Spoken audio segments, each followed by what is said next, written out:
Good afternoon, everyone, and welcome to the fiscal year 2022 From Learning to Leading, Cultivating the Next Generation of Diverse Food and Agriculture Professionals program, also called the NEXTGEN program.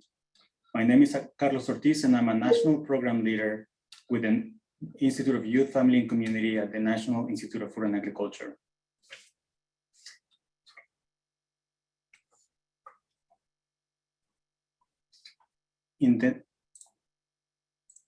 Some of the topics that we will be covering today we'll talk about NIFA and the agency as a whole, as well as the alignment with USDA, the teams, the mission, and the priorities of the agency and the department, as well as we'll cover topics regarding the NEXTGEN program, including the goals, the funding that is available, the activities, the eligibility, as well as evaluation process, which means the peer review process that we carry at NIFA and the timeline for the same.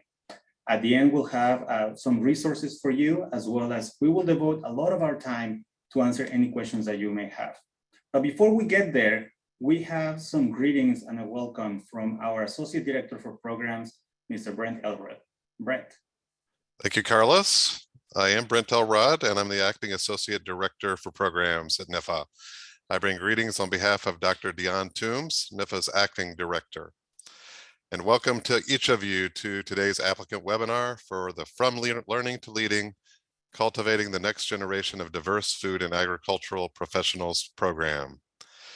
NIFA is honored to be administering this $250 million program on behalf of the U.S. Department of Agriculture. As an agency of the executive branch, we fulfill the legislative authorities enacted by Congress as directed by the Secretary of Agriculture, including the NEXTGEN program. The Inflation Reduction Act and the American Rescue Plan included funds and direction for USDA to help eligible minority-serving institutions train the next diverse generation of agricultural professionals. USDA is committed to not only hiring, developing, and advancing a workforce that truly reflects America's rich and diverse characteristics, but also to creating a workplace environment that is truly inclusive in advancing the department's mission. The need for growing the next generation of professionals is timely and important. This competitive funding opportunity is aimed at attracting, inspiring, and retaining diverse and talented students at minority-serving institutions for careers in food, agricultural, and related disciplines, with an emphasis on federal government sector employment. Eligibility will be detailed later, but includes 1890s land grant institutions, 1994 land grants, Alaska Native serving institutions, Native Hawaiian serving institutions, Hispanic serving institutions, and insular area institutions of higher ed located in the U.S. territories. The NEXTGEN program is one component of a larger department-wide effort to advance and promote equitable access to USDA programs, resources, and employment. Dr. Toombs and I would like to thank the team we have assembled here at NIFA to deliver upon that promise. That includes today's speakers from both the program and operations sides of the NIFA house. There's even a greater number of individuals that have worked behind the scenes to prepare and publish the RFA, plan today's webinar, and who will ultimately administer the successful applicants awards. So be prepared to put your best foot forward, because the NEXTGEN program is going to be one of USDA's featured initiatives over the next 5 years. Only the highest quality proposals will be selected. We encourage you to partner as appropriate, be creative, innovate, address barriers and gaps, and most importantly, set student participants up for success in school, jobs, and careers. Thanks again for joining us. I wish you and yours success in putting teams and proposals together. Carlos? Thank you, Brent. We have next Dr. Venu Calabar-Charla. He is the Deputy Director for the Institute of Youth, Family, and Community. Cal? Yes, thank you, Dr. Ortiz. Good afternoon, everyone. Great to be here and great to see that we have almost 412 participants and climbing yet. This is going to be an exciting program, hopefully for all of you to apply. I know it's taken a long time for this to get going. And it's been a lot of work from a great team. And that team, of course, is led by our leadership, which is Dr. Dion Toombs and Mr. Brent Elrod, but also the NEXTGEN leadership team, which is right here, includes Dr. Ortiz, Ms. Erin Riley, Dr. Irma Lawrence, Dr. Manoharan Muthuswamy, as well as Dr. Alicia Shipley. And I'd be amiss if I don't recognize our operations side and Jeanette Jensen here, who is also going to be speaking with all of you. Please come together, look at all the fine print that is there and the broad print that is there in the programs, and please contact us. We'll put in our email addresses here in addition to the team here, but please contact us and ask us any questions that you might have so that you can be successful in applying to the program. Thank you very much for your time. And Carlos, back to you. Thank you, Carl. So thank you for leadership for joining us today. So what we're going to do now is really go into the meat and potatoes of this program, right? But so to start with, we'll start with this slide that I believe is maybe the money slide. It contains the program code as well as the due date and the funding that we have available. As you may be aware, there has been an update to the request for applications, and the significant update to it, really, it is the due date. The original due date was October 25th, and we have been lucky to extend it to you until November 15th. So hopefully those 2-3 weeks will allow you to, as Brent mentioned and Cal mentioned, really put together these projects that will help propel the students and the food and agricultural workforce. As you may have noticed in the request for applications, we are asking, not requiring, but asking if you could send us a notice of intent. This notice of intent really allows us to better plan and better and help us expedite what the review process will be. The review process at NIFA takes between 3 and 5 months. And this is because we need to find and secure the panelists that have the expertise to review your proposal. So by you sending us a notice of intent, it will help us to start some of that work ahead of time to make sure that we have enough expertise to review the projects and be able to make the awards as fast as we can. So the notice of intent, again, while not required, it is encouraged. And we ask that you please send it to us by September 16. Our resource page has the specific instructions of the information that we need. Some of the information is very simple. It is about the topics that you're seeking to cover, the institution that you're coming from, the tier that you're applying to, and we're going to go through the tiers in the next couple of minutes. So really, it is a way of making sure that we have the expertise necessary and that we can review those proposals as fast as they come in. On the top right corner of the slide that is on your screen, you'll see a QR code, and that will take you to our resource page as well. So now what we're going to do is I'm going to pass it to my colleague, Dr. Alicia Shipley, who's going to talk about the NEXTGEN program and the alignment with USDA. Alicia? Thank you, Dr. Ortiz. And like he said, my name is Alicia Shipley. I am the Capacity Program Leader in the Office of Director here at NIFA. And so we are all very excited to share with you more about the program. I'm going to talk a little bit about the program's alignment with USDA and NIFA, and a little bit about the background and the vision for the NEXTGEN program. Next slide, please. So USDA is really committed to supporting the administration's priorities, which are reflected in the department's strategic focus on pressing challenges influencing food and agriculture, including addressing climate change, advancing racial justice, equity, and opportunity, creating more and better markets for producers and consumers at home and abroad, tackling food and nutrition insecurity and food safety, and making USDA a great place to work with for everyone, which includes attracting, inspiring, and retaining an engaged and motivated workforce that's proud to represent USDA. This NEXTGEN opportunity really represents an amazing opportunity for institutions of higher education and other partner organizations to implement innovative initiatives and programs to cultivate the next generation of individuals that will tackle these issues. Next slide, please.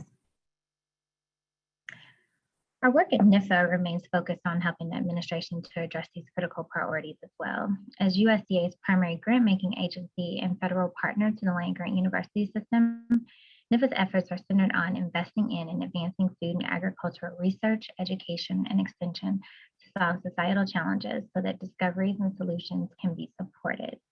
Next slide, please.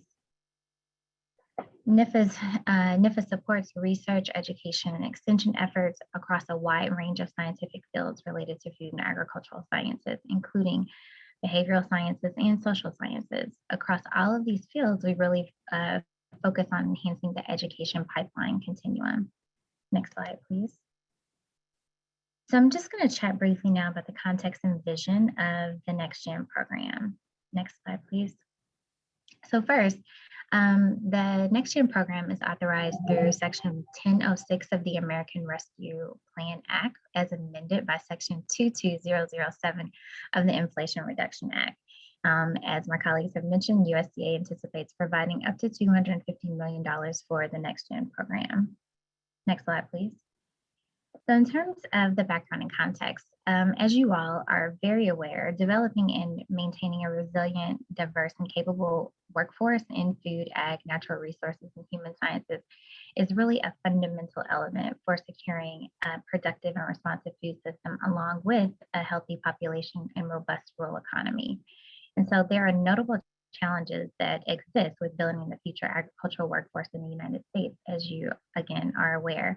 And some of these challenges include limited awareness of the agriculture-related career opportunities available across academia, government, industry, and the public and private sectors, declining interest in agriculture, and insufficient supply of highly skilled, technologically advanced professionals to meet the workforce demands, and most importantly, a gap in diversity in higher education.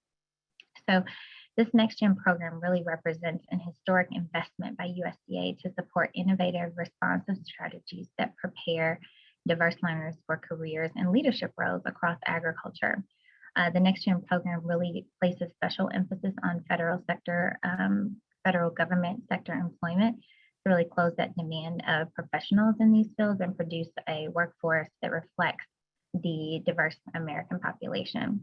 And so the program was designed to allow sufficient flexibility for institutions, for eligible institutions, to determine, what sources of support, activities, learning experiences, and partnerships would be most beneficial to the communities and in communities of learners and communities that they serve. Next slide, please. So USDA's expectation for the NEXTGEN program centers on three main areas. One is connecting to USDA and really thinking about integrating your participants' learning experiences to USDA personnel and programs, and also increasing their awareness of USDA internship and career training opportunities, and providing them with support and coaching and mentoring on going after these opportunities. The second is strengthening partnerships. We really want organizations to implement innovative and culturally responsive strategies and partnerships with connector organizations. Are those organizations that have a mutual interest in building a diverse agricultural workforce, such as Minorities in Agricultural, Natural Resources, and Related Sciences, or MANNERS, or the Hispanic Association of Colleges and Universities, or the American Indian Higher Ed Consortium, 4-H, the Federation of Southern Cooperatives, or the National Young Farmers Coalition.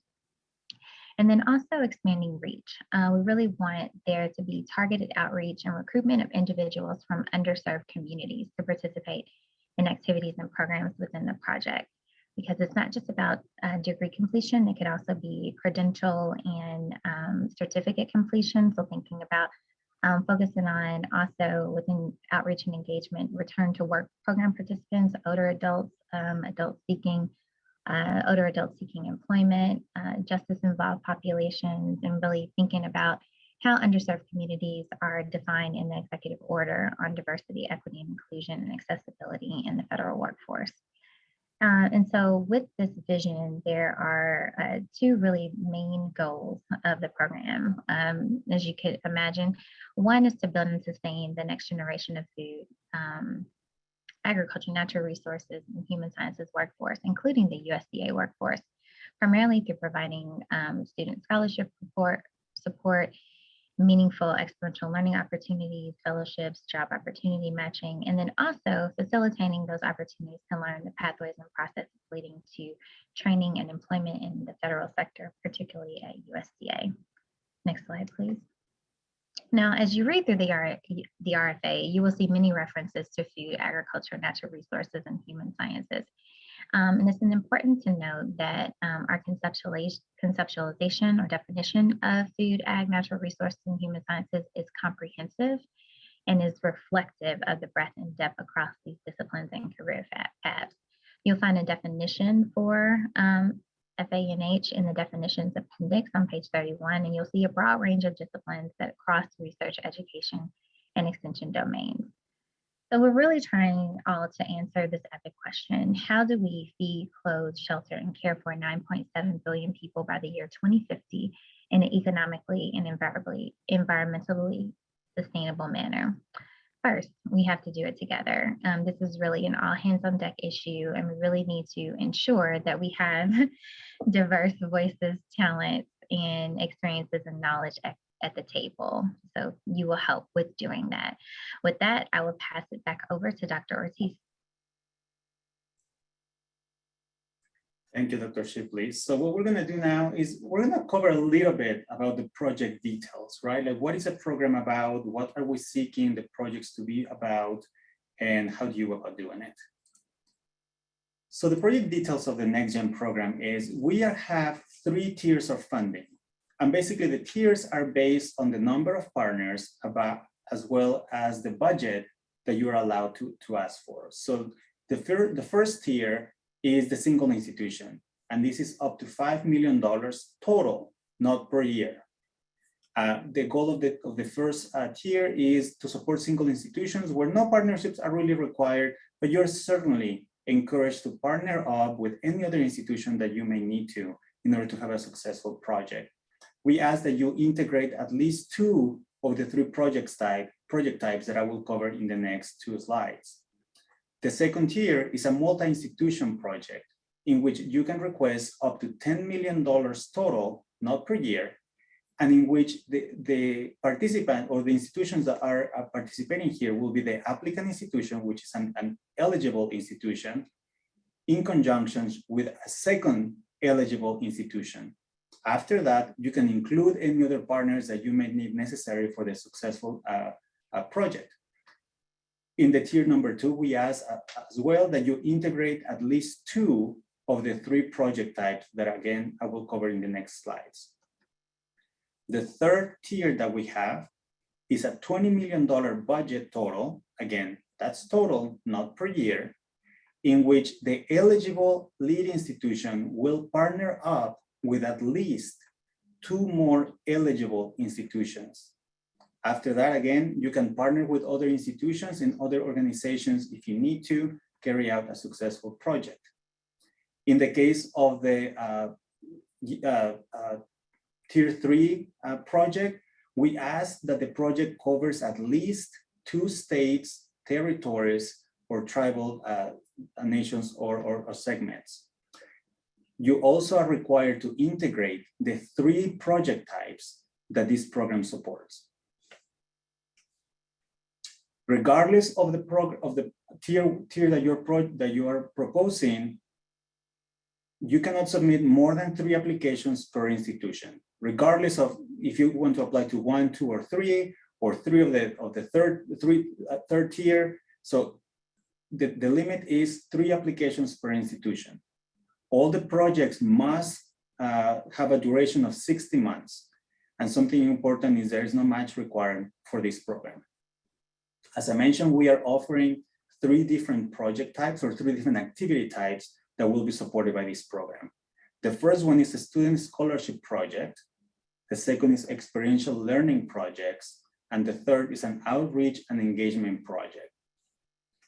In the case of the student scholarship project, we are looking for projects that will develop scholarship programs that will allow the recruitment, retention, and the expanding the career awareness of students that will reflect in increased graduation rates in food and agricultural sciences, natural resources, and human sciences. Some of these scholarship will cover up to 4 years of financial support for a student. And it includes, for example, tuition fees, books, and other supplies that are necessary for their participation. They also will have mentoring, career counseling, coaching for internship identification, preparation, and application, as well as retention support services. You can also have scholarships that will increase the student recruitment and retention and graduation in the relevant topics or majors or certifications programs that you have at your institution. We ask that the student scholarship projects must have career development and leadership development components to them. And again, the request for applications has a complete detail on the activities supported by this project type. The second project type or activities that we have are the experiential learning projects, in which the institution will provide domestic or international experiential learning opportunities for students. Here, the students will be conducting research, education, or extension activities that will allow them to increase their expertise in that given topic. These opportunities can take place at their own institution or other institutions. Some of the experiential learning opportunities that we're supporting are apprenticeships, internships, fellowships, or any other similar activity that will allow for the students to develop expertise in a given topic. You are encouraged to participate in USDA seminars, projects, field trips, or otherwise coordinate with USDA personnel that will allow the students to be exposed to careers at USDA. Other relevant experiential learning opportunities, including coaching for internship preparation or the application process as well. And similar to the scholarship project, we ask or we require that these experiences contain also career development and leadership development components. The third activity type that we have is the outreach and engagement projects. The goal of these projects is really to build community awareness of the range of agriculture-related career opportunities in food agriculture, natural resources, and human sciences at USDA, as well as the agricultural sector. The goal here is to engage students as participants and ambassadors for food and agricultural, natural resources, and human sciences and allied disciplines with other youth and other community of learners. So here what the students will do is really work as ambassadors and increase the awareness of the community around them of what the role of food and agricultural sciences is. So they will develop educational content, activities, or opportunity matching services to enhance the youth and those community members around them to understand the career opportunities in these disciplines and at USDA. It is highly encouraged that you involve youth and other community of learners when you're designing these activities. So the design, execution, and evaluation of the same should have incorporated thoughts and needs of those youth and community of learners that you are seeking to engage and provide outreach to. So let's talk about the eligibility for this program. The eligibility for the NEXTGEN program is restricted to 1890 land-grant institutions, 1994 land-grant institutions, Alaska Native Hawaiian serving institutions, Hispanic serving institutions, as well as institutions of higher education located in the insular area in the US territories of the US. All other institutions are not eligible as applicants, but they can certainly partner up with any of the eligible institutions here. It is important to note that Tier 2 and Tier 3 have specific partnership requirements. So those partnerships must be eligible entities. After those eligible entity requirements have been satisfied, any other institution, any other organization can also be part of the project. But it's important to note that the goal of the program is to benefit the institutions that are currently in your screen. As you develop the project, we are asking that your project narrative will include or must include the following topics. Again, this list is not a complete list, and I would really encourage you to visit the request for applications. On the top right corner of the slides that are on your screen, we'll have the page where the information can be located. So the project narrative must include the potential for preparing and supporting students to enter the future food and agricultural workforce. So we really were asking you to provide some justification of this project. How will it align to your institution, and what sort of innovation you are incorporating to it? What will make this program special? How will it advance your institution goals? The next topic is the approach and the cooperative linkages. So again, how are the activities going to be carried out? What type of activities you're trying to do? How will they be done? The intended outcomes and the timeline for the same. We ask that you please tell us about the student recruitment and outreach plan that you have. How are you going to find the students? How are you going to make sure that they not only join the program, but remain in the program and graduate in food and agriculture, natural resources, and human science disciplines? We ask you to please tell us about the partnership management, right? If you have partners for your project, how is the project going to be managed? Can it be scalable? Can it be sustainable? And what are the potential challenges that could come up as you carry out your project? Then we need to hear about the key personnel and the division of labor. Who are the people who will be in charge of carrying out the project? What are the qualifications? What is the relevant experience that they have carrying out a similar project than the one that you're proposing? Do they have any expertise working with the target audiences? And if so, what expertise it is? We need to know about the personal roles, the responsibilities, and the amount of time that staff is allocated to this project. This will help the panel make sure that the project is carried out, that the students are getting the support that they need, and that is an allocable amount of work that you're adding to this project. And lastly, we want to hear about the outcome evaluation plan that you have for your project. What is a plan that you have to evaluate the outcomes and the impacts of the students and other community members that are engaged on this project? So these are the 4 main topics that we want to hear about. But again, look at the request for applications, as there is much more explanation on each one of these topics. Something important to note is that the program has a really good budgetary note for your project, for your institution, in which up to 25% of the proposed budget can be used for developing or adapting innovative teaching practices, learning materials, branding strategies, opportunity matching surveys, or others that will allow the students and the underserved communities to really become more aware and increase their preparation and in the food and agricultural sciences and at USDA.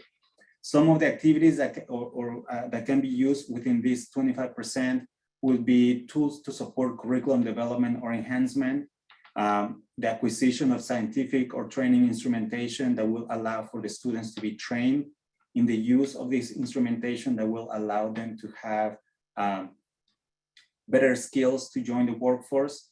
You can also include the career counseling and opportunity matching technologies, as well as instruction delivery systems with clearly and directly benefit student success and learning.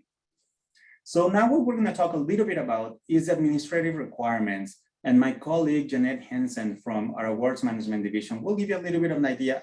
As you know, we encourage you to work with your Office of Sponsored Programs, as they're also highly familiar with these regulations. But Jeanette is going to give you a little taste of the things that we are seeking you for you to do and not to do. So Jeanette. Well, thank you, Dr. Ortiz. Hi, I'm Jeanette Jensen, and I am the branch chief for the competitive team, which is part of the Office of Grants and Financial Management Division, and I'm in the awards management section. It's with great pleasure today that I have the opportunity to share the administrative requirements for the NEXTGEN funding opportunity today. Since one of the 3 critical areas, oh, I'm sorry, Carlos, next slide. Since one of the 3 critical areas for this opportunity includes scholarships, I want to point you to the uniform guidance, which is the 2 CFR 200.466. which I have extracted and added for your reference today. Key points I would like to address, since the purpose of this program includes scholarships, this will be an allowable cost. I would also want to note that this section includes both scholarships and tuition remission. As an institute of higher education, you should have policies and procedures in place that address your scholarship programs, and this funding opportunity, or this funding, will supplement these programs. Next slide.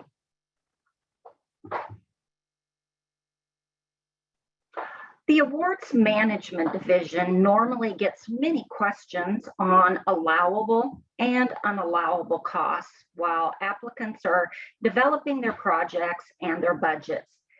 This list is in no way comprehensive. It is intended to reference where information is located and provide clarity in reference to the uniform guidance. Our Awards Management Division is here to assist when you have questions or seeking clarifications. We are also the division that would be responsible for doing the prior approvals that may be required in the uniform guidance. Next slide. The indirect costs, or the facilities and administrative costs. This opportunity allows institutes of higher education to use their fully negotiated indirect cost rate if one has been established for their organization and it is not expired. Institutes of higher education that do not have a current negotiated indirect cost rate may elect to use the 10% de minimis rate. If the de minimis is chosen, then the 10% rate must be applied consistently across all federal awards. Since this appropriation does not fall under the USDA Annual Appropriations Act, the Section 704 limitation that applies to the nonprofits would not apply in this opportunity. As a reminder, while preparing your budgets, that indirect costs under the modified total direct of a NICRA excludes scholarship costs as well as participant support costs. Next slide.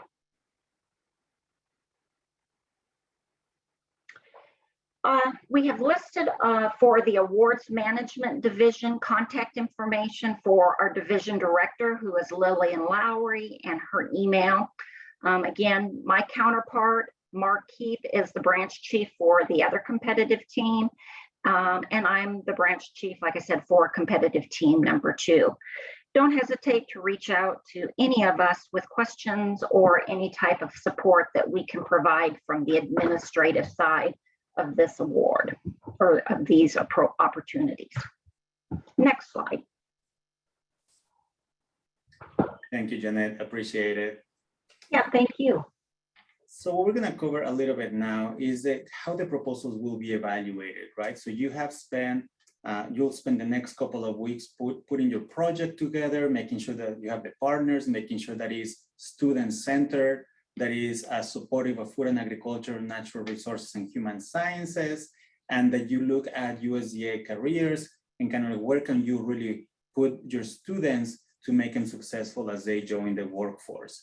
So once you have spent all the time putting this project together, you may need to know, or you may want to know, how is your project going to be evaluated? And we're really going to use 6 different criteria to look at your project. And they're on your slide right here. So again, please consult the RFA, as it has much more detail about what the specific components of this criteria is. So again, in the request for application, look at page 23, and that's where you'll find the evaluation criteria for this program. But really, briefly, what I'll say, these 6 components are: how will your project prepare students to enter the food and agricultural workforce? We'll be looking at how the proposed approach and cooperative linkages of your project are designed, and how what are the strengths and weaknesses of the same. What is the institutional capacity to carry out this project? Just maybe not your institution, but also your partners. How will this project will be able to be carried out to success, okay? We'll look at the key personnel. Do they have the expertise? Do you have enough personnel to ensure that the project is successful? And again, when I use the word we, I'll talk about the review panel, right? The peer reviewers that will be looking at your proposal and looking at the strengths and weaknesses. They will also be looking at the evaluation plan that we talked about earlier. So are you looking at the metrics that are stated in the RFA? How often would you be getting this data? What are you going to be doing with the data? And how do you ensure that your project is being successful, right, as it's been implemented? And lastly, they'll look at the budget and the cost effectiveness of the same. Are you using the taxpayer dollars to make the best impact that there can be within the community and within the population that you're trying to affect? I mentioned earlier that at NIFA, we carried a peer review process in which we solicit and we ask for experts in the disciplines and in the field to help us evaluate the proposals. And again, I'm gonna throw a little a reminder of please send us your notice of intent, as it will allow us to really expedite or make sure that we have enough people to cover the applications that we will receive. And that is with the goal to really make sure that we can review the proposals as fast as we can, and we can make the awards as fast as we can. So as I mentioned, at NIFA, we carry out a peer review process in which we ask and we invite experts in the field that will know and that will be able to understand the projects that you're trying that you're proposing, as well as find the strengths and weaknesses of the same. What the process entails is really something similar to what you see on your screen, in which we will bring the panelists and we will talk about the proposals and we'll talk about the strengths and weaknesses, and we'll rank them based on their merit. So there's like 4 basic steps that we have in which the proposals are assigned to at least 3 reviewers with expertise in the proposed topic. These reviewers will individually evaluate the strengths and weaknesses of the proposal. Then they will meet together to discuss the proposals that were submitted to the program. And finally, as I mentioned, they will rank every single proposal that was submitted against each other. And they will find the proper ranking among themselves. And that's what we will use as a funding strategy for this program. Now we have the additional information section, in which we were going to provide you a little bit of like information regarding where you can find some help. And I'm going to pass it to my colleague, Alicia Shipley, to tell you a little bit about the resources available to you. Alicia. Thank you, Carlos. So we are actually in the process of identifying a technical assistance provider for the NEXTGEN program. And so with this provider, they would offer services, connecting you to USDA, also with identifying, partners, assembling your team, and just some guidance on actual proposal development. And then also in terms of just broadly NIFA resources, you can find NIFA webinars and events on our event calendar. You can also sign up for the NIFA newsletters. And this would, if you sign up for these, you would also receive information when, if and when the TA services become available. And then also, I put in the question and answer on the resource pages where the recording of this webinar is going to be housed. So you can check back on that within the week. Maybe I can put it in the chat as well. And so also for other funding opportunities, you can sign up to see all of those funding opportunities and take a look at our website.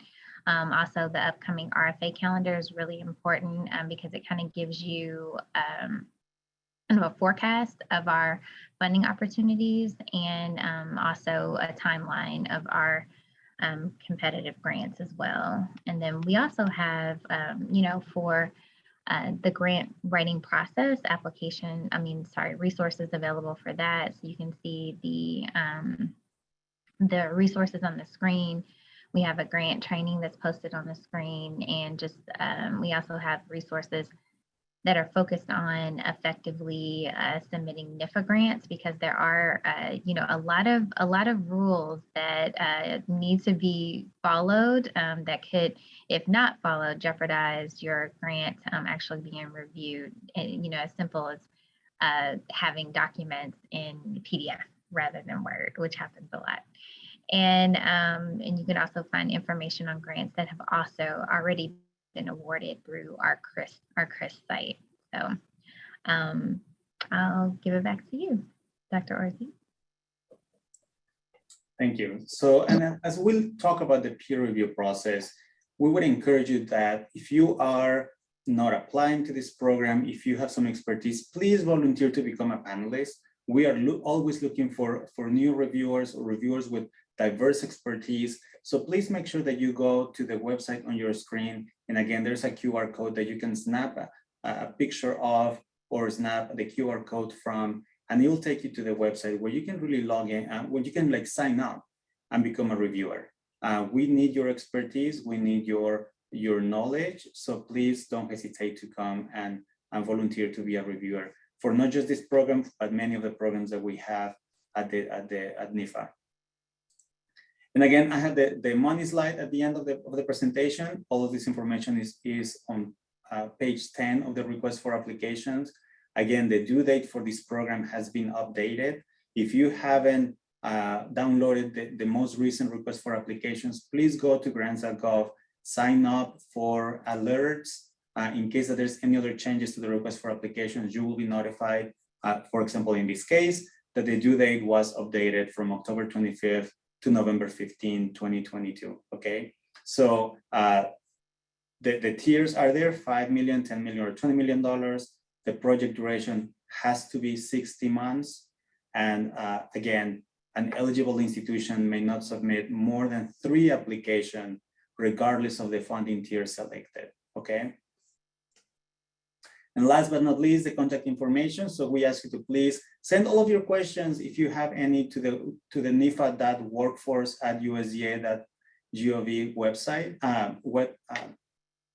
address, sorry. And we can just manage a lot of the questions that you may have and provide you a response as fast as we can. We have our 3 colleagues that manage the Minority Serving Institutions programs. So we have Erin Riley, who is a point of contact for the 1994 land-grant institutions, Irma Lawrence, who manages the Hispanic Surveying, Alaska Surveying, Native Hawaiian, as well as the Insular Area programs, and Manohara Mutusami, who manages the 1890s portfolio. So any questions that you may have, feel free to contact them, as well as myself or my colleague Alicia. And as Jeanette mentioned, any administrative questions, please send them to Jeanette and her team, and she will be able to give you a hand with those. But if it's a general question, or if it's something that you say, hey, you figure out who can answer this, please do send them to nifa.workforce@usda.gov, and we will cover them as soon as we can. And it's very, very fast when we cover those questions. So that's all we have right now. We're going to move a little bit to the question and answer section. So any questions that you may have, please put them on the chat if you haven't already, and we will be reading them and then just answer them as they come. Dr. Ortiz, I've answered a few of them, so I'll go through and still answer the ones that are pretty low-hanging fruit. Okay.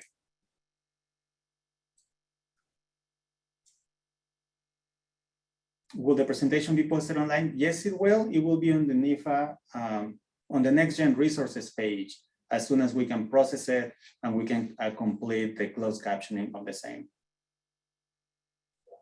How do I find out if my institution qualifies for this funding opportunity? So there's legislation backing every single one of these eligibility criteria.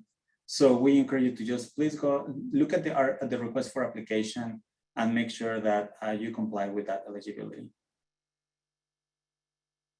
Do you recommend a particular effort percentage to administer the project? Not necessarily. I think oftentimes the question is, it has to be allocable, right? So is the amount of effort that you are including, is that necessary to carry out this project? Or is it just too much effort or too little effort? I think it's all, as long as you can justify the effort that is being added, that will help you. And I would really encourage you to add that to your proposal, right? Why are you asking for that much staff, that little staff? When I do outreach, I encourage people to just really don't leave it to the reviewers to figure it out. Tell them why is it, what is it that you're proposing? Is the 25% budget limitation per year or the total? Is of the total of the award.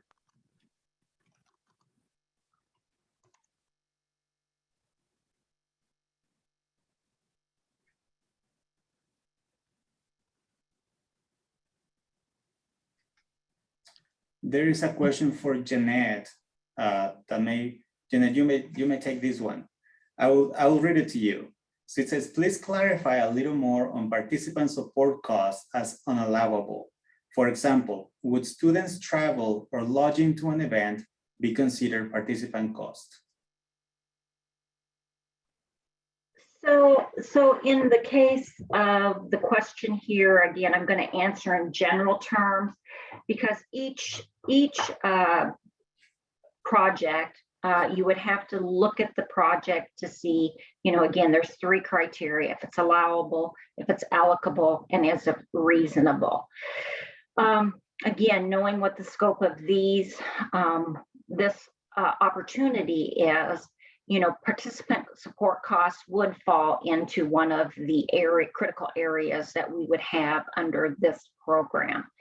So the participant support costs, which would include travel or lodging to an event, again, that was supported under the project, would be an allowable cost, but it does require prior approval by Awards Management Division.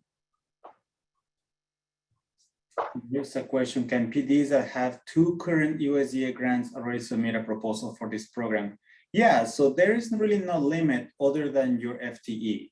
Like you cannot have more than 100% of your time allotted to all the activities that you carry as part of your employment, right? So it depends on you having enough bandwidth within your work and within your grants that you already are committed to carry out another project.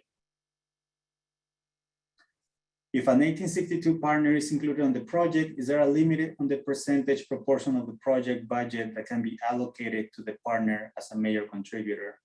There isn't really a limit, but again, it has to make sense, right? It has to make sense that will the eligible institution retain less than the partner? Not necessarily, right? Because in that case, the partner should have been the one applying for the program. So it has to make sense. It has to be allocable for that. How can we volunteer to be a reviewer? Please sign up on our web page, and I will put the slide again. Please, you can take a snapshot of that QR code, or really you can browse NEFA panelist information, and it will take you to the web page, and you can just follow the prompts, and it will get you give you the screen where you can sign up for it. Can we partner with a land grant institution for Tier 1? Again, Tier 1 projects don't require a partner, but you are encouraged to partner up if that's what will make your project successful. Is collaboration with USDA agencies encouraged? Absolutely.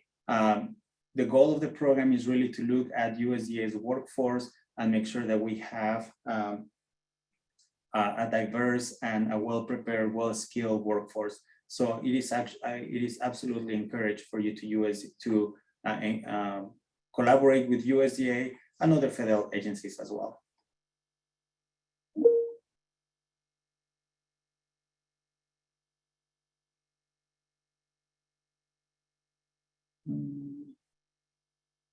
Will you review the details of what an institution partnership must include? For example, would recruitment articulation agreements class offerings count, or would the partner expected to duplicate all activities? They're not expected to be duplicative. So again, remember, this is a partnership, right? So what is one partner doing that the other one can do? How can you really make sure that it's a partnership? Some of the activities will be duplicative, of course, right? If you're doing internship programs, maybe both institutions have internship programs. Maybe, even better if you can exchange some of these students to really expose them to different ways of doing things. So it is up to you to define what that partnership will be and how the program will be managed.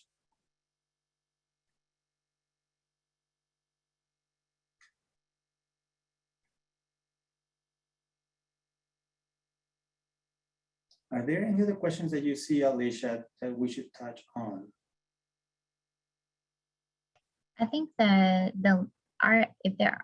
is there a limit to the number of awards per institution?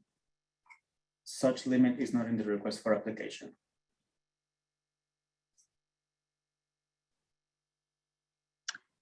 Let's see here. This is an important one, I think. Are there resubmission opportunities if a proposal is not funded the 2022 submission cycle? I was responding to that one too. Go ahead. And I think this is an important question because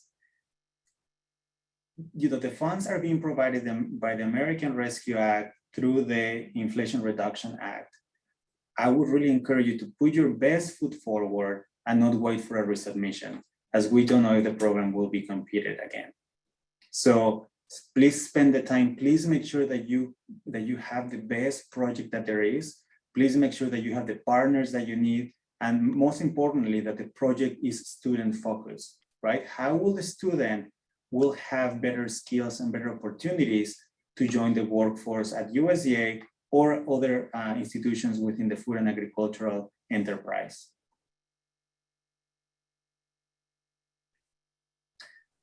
When would the funding be awarded, disbursed? Again, we are trying, the review process at NIFA takes between 3 and 5 months. So I highly encourage to please send us a notice of intent, as it will allow us to secure the reviewers and to make sure that the peer review process is as efficient as we can. So if you say, please send us, again, they're not required, but they're highly encouraged for you to send us that notice that you are seeking to apply, who the project directors may be, who the partner institutions may be.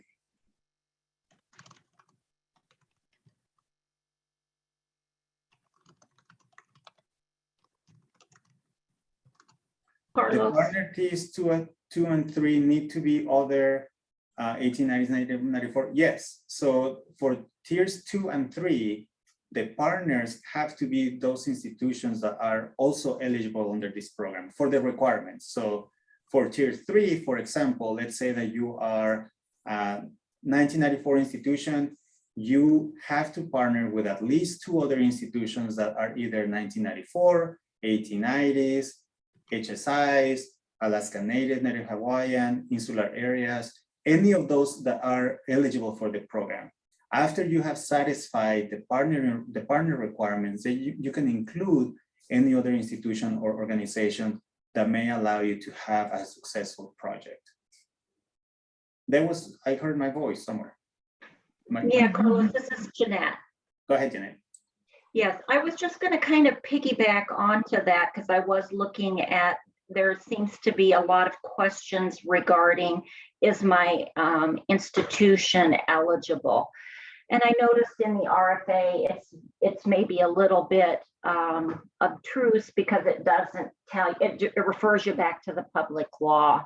What I was going to say is maybe we can address that in the question and answers and give them the actual codification that would link them to what the terminology for eligible institutes are that cover all of the different areas. Yeah, and we are working on a FAQs for this program to be added to the resources page. So we are compiling all of these questions that you guys are getting, and certainly we will take the questions that are in this chat and we'll answer those questions. There's an important one. It says, tier 2 program, can an eligible institution work with an 1862 as a partner? Yes, you can, but the 1862 would have to be the third partner. It cannot be the second partner. Again, the partner requirements have to be of an eligible institution under this program. So for tier 2, it has to be, let's say, 2 HSIs and then an 1862, okay?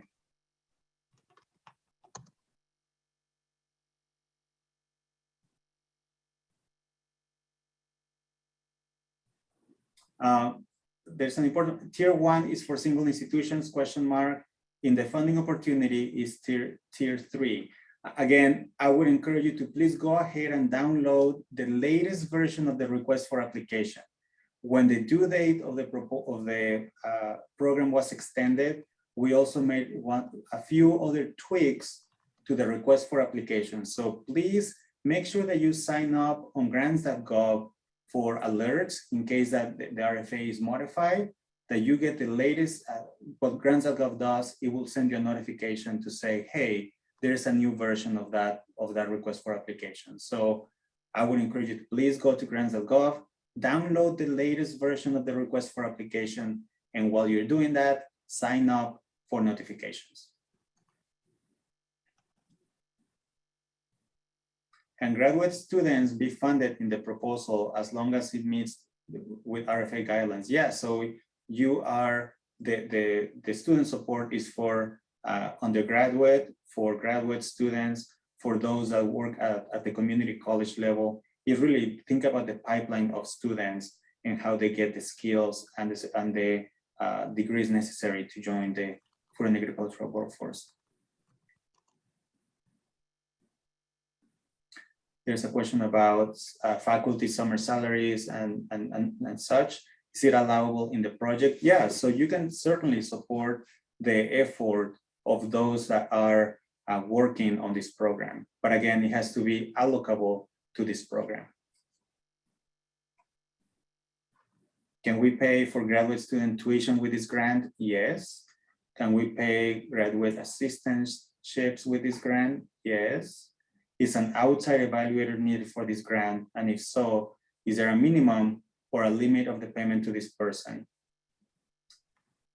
When we talk about outside evaluator, we refer to someone whose role in the project is only to evaluate, or someone who is not part of the project, but certainly can be part of the institution.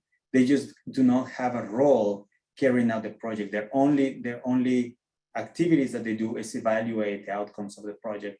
Jeanette, I see your hand up. Is that a legacy hand? Legacy hand. Okay. Is there a minimum or limit? Federal regulations limit how much you can pay. And I think, Janet, you may actually know the answer from the top of your head. If not, we can certainly get back to you, Ryan, with that limit on evaluations. I'm not sure which question that you're on, Carlos. The question is, an outside evaluator needed for this grant. So yes, because we have doesn't have to be outside of the institution, but just an evaluator needs to be added. The question is there a minimum or limit to the payment to the evaluator? So if this person is considered as a consultant, then yes, there would be a limit on the salary. If it is something that would be considered a sub-award or a subcontract or some type of an employment, then no, there wouldn't be limitations per se. It would have to follow the guidance of the university salary charts or the policies. Thank you. Is this program going to replace the existing HSI program? No, this program is not replacing any of our current programs. It is an investment through the American Rescue Plan and the Inflation Reduction Act. So no, it's not replacing any of them. But again, I would encourage you not to expect this program to be recompeted or competed in for the next couple of years. Carlos, there was another question that I just wanted to address. someone had asked, are two-year community colleges eligible to apply? And my response is yes, if they are part of the eligible institution community. And I'm putting that in the chat. And the second part of that question is, does USDA have regional offices that we can collaborate on building out the pathways for USDA employment? And yes, the USDA does have offices nationwide. Our agencies are represented in different areas across the country and the territories. And are there individual points of contact at these regional offices for the NEXTGEN program? There are contacts, but at this point in time, I would just ask if you are needing to coordinate with USDA, just reach out to me for guidance on reaching down into those offices or at the USDA level if you don't have contacts already. There's an important question here, and I'm going to be very clear. The question is, could you please clarify the possibility to extend the November deadline for submission? And the answer is no. Do not expect the November deadline to be extended. So please use the next 2 months or so to put together your proposal. Do not expect for this deadline to be extended.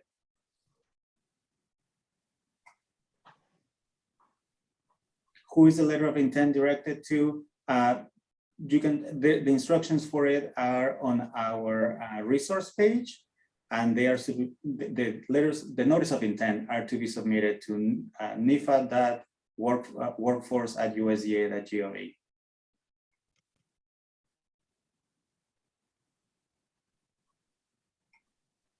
There are a few discrepancies between the fact sheet and the RFA. I believe the RFA is the correct form. The RFA is always the correct form. So what you may see is the previous version of the fact sheet that we need to update to reflect the due dates. So again, always the RFA is the ultimate or the most important document.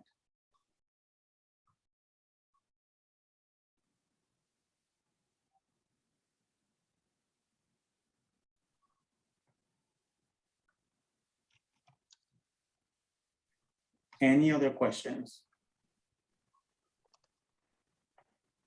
And as Carlos mentioned, if we did not get to your questions today, we are going to be compiling, kind of the major questions and putting them in the FAQ. And if it's still, not addressed, feel free to reach out to the nifa.workforce@usda.gov email box.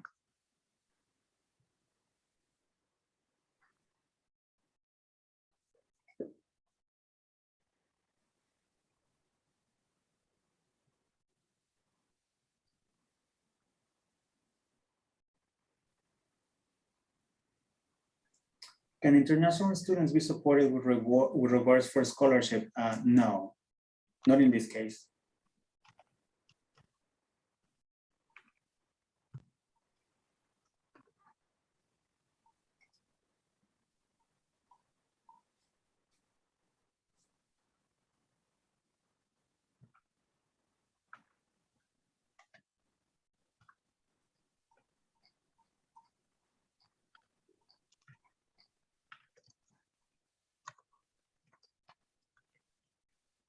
Important question. Can we serve on the grant as co-PIs and at the same time volunteer as panelists? No, you will not be assigned to a panel where your proposal will also be reviewed. Can institutions be included in more than 3 submissions if they are not the lead institution? Yes, you can.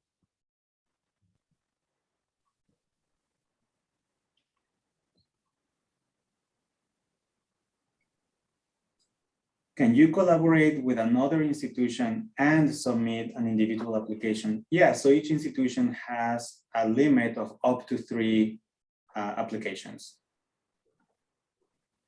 Erin, I see your hand up. Hi, Carlos. I would like to ask a question about how K through 12 can be involved in this, especially in regards to the 1994s. Could you all comment on that? Carlos, I can't see your face. Do you want me to answer? Go ahead. Okay.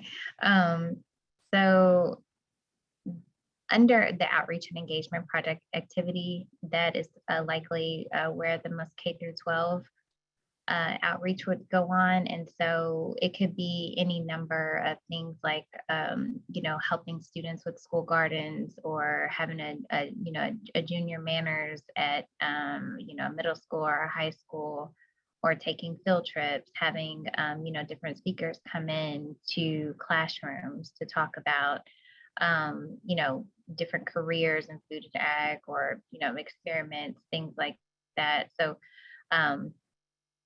there's just a myriad creative ways to engage, K through 12 populations, I think across the board.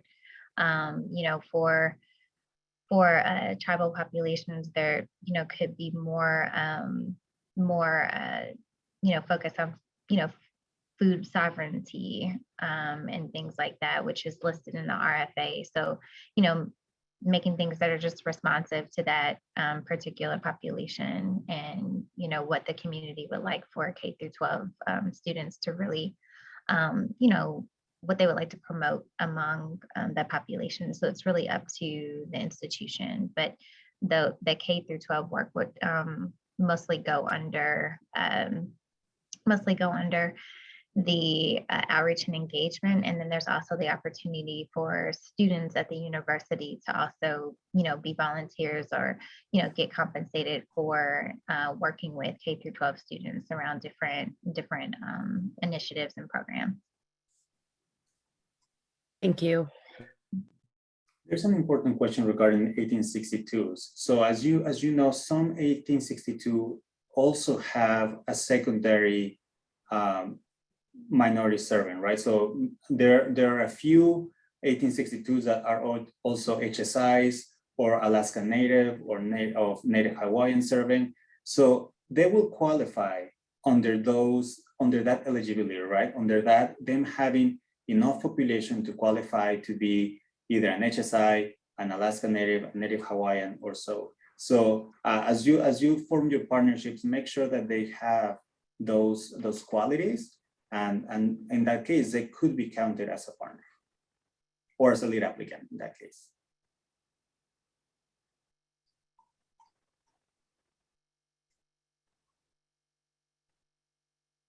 Can we include last year's high school students as a part of a pipeline of the grant?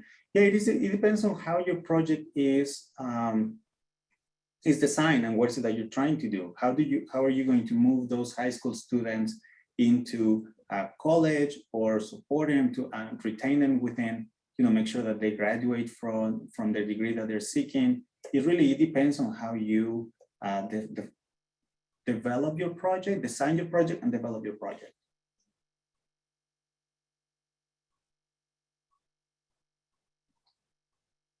Okay, I see. Go ahead, Alicia. So I just wanted to mention just again about the coordinating with USDA. USDA has an amazing office of partnerships and public engagement, which also house a number of liaisons that are located at the 1890, 1994, and some HSI campuses. And so those are also points of contact that can connect you to USDA. So what we're going to do is also add a directory of those liaisons on the resource page for you to coordinate with them as well, because they're an amazing resource.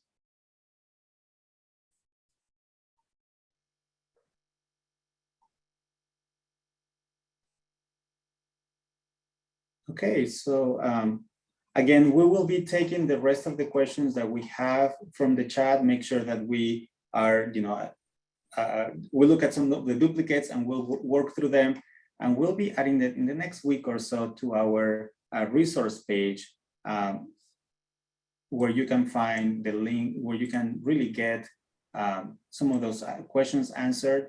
Again, if you have any other further questions, please send them our way to the email is nifa.workforce@usda.gov, and we can answer those questions certainly. So with that, I would like to thank you for your participation today. And reiterate, please don't hesitate to reach out with any questions. And again, please go to grants.gov, sign up for notifications, as well as download the most recent request for application. I saw a few chats that the fact sheet, the tier levels are flipped, and that's because we have not uploaded the most recent request for application, the most recent fact sheet that reflects the request for applications. As always, the RFA, the request for application, it is the ultimate document, right? So what is in the request for application is what is to remain true about this program. So with that, thank you for your time. We look forward to receiving your applications. And again, while not required, you're encouraged to please submit a notice of intent so we can help the peer review process and we can make those awards as soon as we can to be able to affect and enable those students to participate in food and agricultural sciences. So that's all I have. Alicia, Erin, Irma, Manoharan, Jeanette, any final thoughts that you may have? We wish everyone the best. Thank you all. Have a good evening.